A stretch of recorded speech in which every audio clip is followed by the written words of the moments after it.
Hello, I'm Holly and I'm from Tutorial Group B for EDPD on a Tuesday afternoon. I will be discussing behaviour management strategies.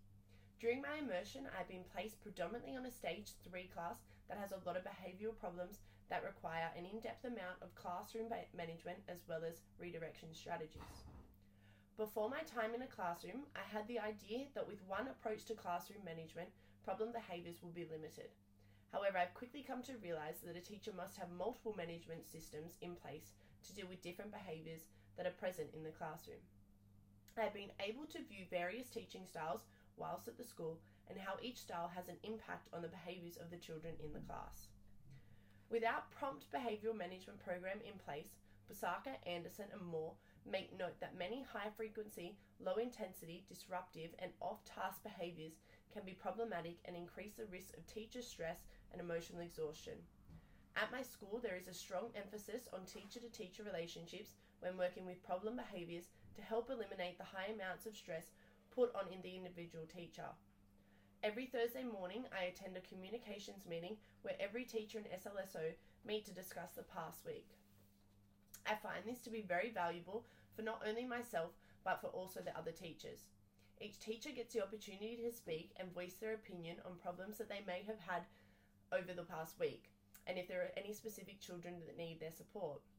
I've also been fortunate enough to attend a behavioural management meeting, which has allowed me to view personal development and learn about different strategies that are put in place not only for the teacher, but for the whole classroom. Some of these strategies have included having a constant casual so that the class is not disrupted and the normal routine can continue if the teacher is away. Giving 5 to 7 positives to every negative so that the child does not lower their self-worth. And following the school policy when approaching behaviour problems.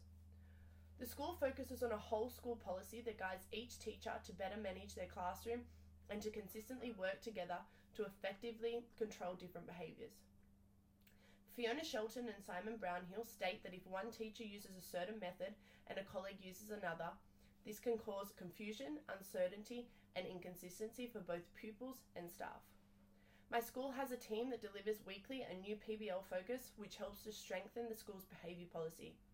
Shelton and Brownhill draw importance to viewing policy and practice as a whole rather than as separate entities.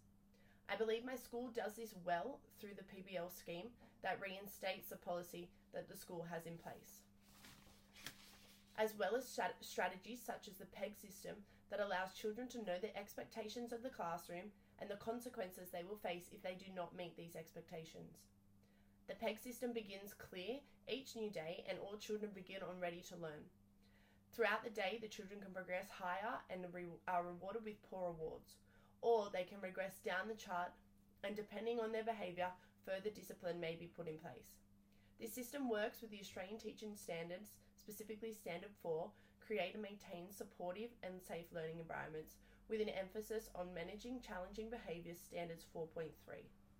In conclusion, I feel from attending this school regularly, I am able to grasp a further understanding of the challenges teachers face when dealing with behaviour management. I feel my placement has shown me where my ideas may have been off in Part A of this assessment and in turn has made me realise the importance of support and strategies in conjunction with behaviour management. Thank you for listening.